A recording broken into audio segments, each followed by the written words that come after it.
नमस्ते। आप सभी का हमारे YouTube चैनल पे बहुत बहुत स्वागत है। आज मैं आप सभी को माता शबरी की कथा सुनाती हूँ। बात भगवान राम के जन्म से पहले की है, जब भील आदिवासी कबीले के मुखिया अज के घर बेटी पैदा हुई थी। उसका एक नाम श्रमणा और दूसरा नाम शबरी रखा गया। शबरी की माँ इंदुमती उसे खूब प्यार करती थी। बचपन से ही शबरी पशु पक्षियों की भाषा समझकर उनसे बातें करती और जब शबरी की माँ उसे देखती तो कुछ समझ नहीं पाती थी। कुछ समय बाद एक पंडित ने शबरी के परिवार को बताया कि वो आगे चलकर सन्यासी बन सकती है। इस बात का पता चलते ही शबरी के पिता ने उसका रिश्ता तय कर दिया। जैसे ही शादी का दिन नज़दीक आया, शबरी के घर वालों ने खूब सारी बकरियां और अन्य जानवर घर के पास लाकर बांध दिए। एक दिन शबरी की माँ जब उसके बाल बना रही थी तो उसने माँ से पूछा, इतने सारे जानवर हमारे घर क्यों लाए गए हैं? माँ ने जवाब दिया, बेटी तुम्हारा विवाह होने वाला है, इसलिए हम लोगों ने इनका इंतज़ाम बलि के लिए किया है। तुम्हारी शादी के दिन ही बलि प्रथा होगी और फिर इनसे स्वादिष्ट भोजन बनाकर सबको परोसा जाएगा। यह सब सुनकर शबरी दुखी हो गई। काफ़ी देर तक शबरी ने उन जानवरों को आज़ाद करने के बारे में सोचा।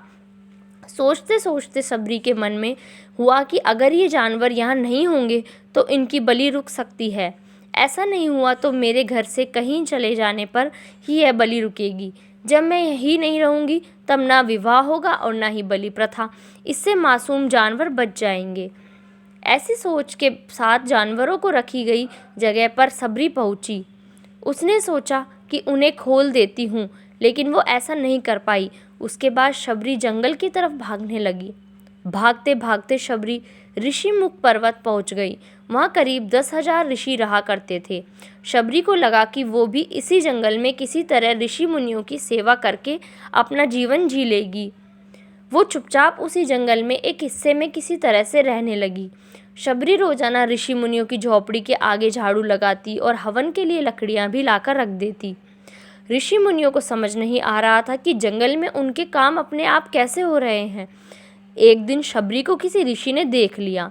उसे देखते ही उसका परिचय पूछा। जैसे ही शबरी ने बताया कि वो भील आदिवासी परिवार से संबंध रखती है तो उसे ऋषियों ने खूब डांट लगाई। शबरी को इस बात का बिल्कुल भी पता नहीं था कि उसकी जाति छोटी है और उसे ऋषियों द्वारा जाति की वजह अपमान सहना करना पड़ेगा। इतना सब होने के बाद भी शबरी हर ऋषि मुनि के दरवाजे पहुंचती और उनके आंगन में झाड़ू लगाकर उनसे गुरु दीक्षा देने के लिए कहती। हर कोई शबरी को उसकी जाति की वजह से अपने आश्रम से भगा देता था। ऐसा होते होते काफ़ी समय बीत गया। उसके बाद शबरी मतंग ऋषि की कुटिया में पहुंची। वहां पहुंचकर मतंग ऋषि को शबरी ने बताया कि वो उनसे गुरु दीक्षा लेना चाहती है। उन्होंने खुशी खुशी उसे अपने गुरुकुल में रहने दिया और भगवान से जुड़ा ज्ञान देते रहे। शबरी ने भी अपने गुरु मतंग ऋषि की सेवा करने में कोई कसर नहीं छोड़ी। वो गुरुकुल के भी सारे काम करती थी। शबरी से खुश होकर मतंग ऋषि ने उसे अपनी बेटी मान लिया। उस समय के साथ मतंग ऋषि का शरीर बूढ़ा हो गया। उन्होंने एक दिन शबरी को अपने पास बुलाया और कहा, बेटी मैं अपना देह त्यागना चाह रहा हूँ। बहुत साल हो गए इस शरीर में रहते रहते। शबरी ने दुखी मन से कहा, आपके ही सहारे मैं इस जंगल में रह पाई हूँ। आप ही चले जाएंगे तो मैं जीकर क्या करूँगी? आप अपने संग मुझे भी ले जाइए, मैं भी देह त्याग दूँगी। मतंग ऋषि ने जवाब दिया, बेटी तुम्हें चिंता करने की ज़रूरत नहीं है। राम तुम्हारी चिंता करेंगे और ध्यान भी रखेंगे। शबरी ने राम का नाम सुनने के बाद पूछा, वो कौन है और उन्हें मैं किस तरह से ढूंढूंगी? मतंग ऋषि ने बताया, राम कोई और नहीं भगवान है। वो तुम्हें सारे अच्छे कर्मों का फल देंगे। तुम्हें उन्हें ढूंढने की कोई ज़रूरत नहीं है। वो एक दिन खुद तुम्हें खोजते हुए इस कुटिया में आएंगे और तुम्हें उनके हाथों ही मोक्ष मिलेगा।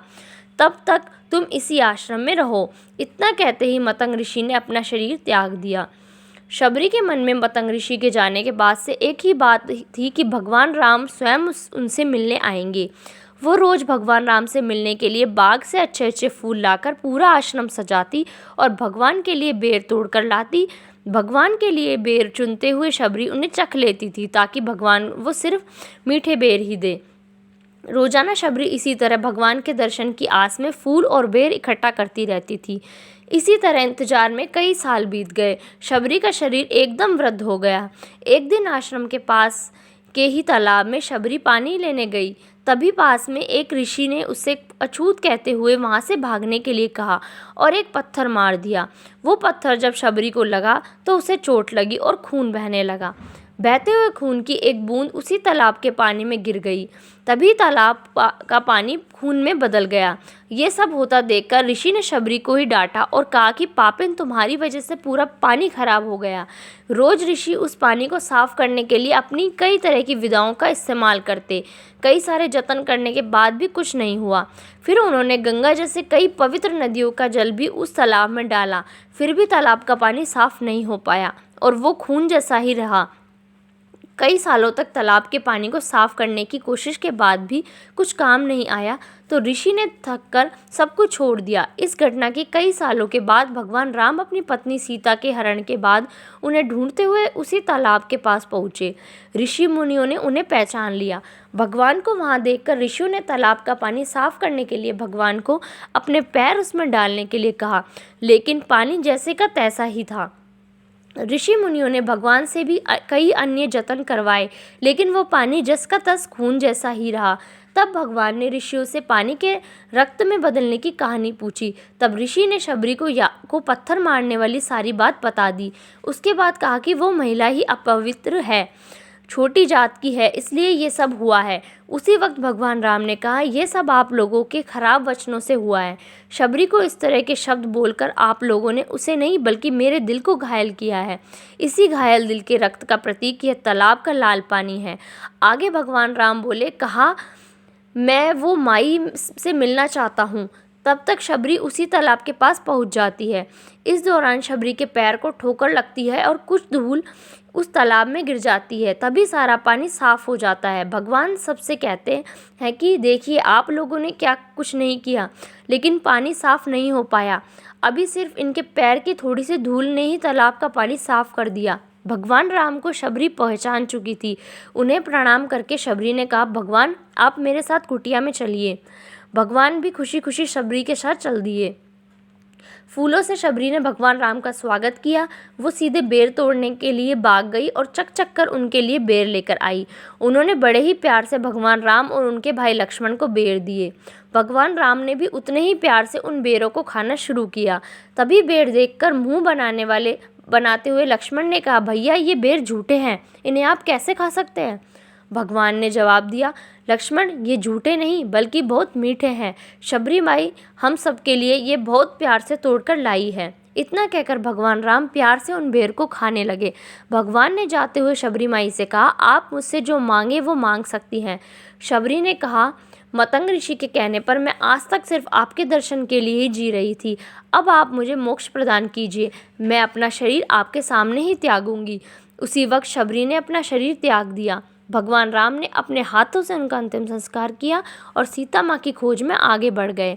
इस तरह से ऋषि मतंग की बात सच साबित हुई और शबरी को भगवान राम के दर्शन भी हुए। तभी से भगवान राम को शबरी के राम भी कहा जाने लगा। इस कहानी से हमें यह शिक्षा मिलती है कि सच्ची श्रद्धा हो तो भगवान के दर्शन जरूर होते हैं। धन्यवाद। इस वीडियो में बस इतना ही। यदि आपको मेरी वीडियोस अच्छी लगे तो प्लीज़ उन्हें लाइक कीजिए, शेयर कीजिए और मेरे चैनल को सब्सक्राइब कीजिए।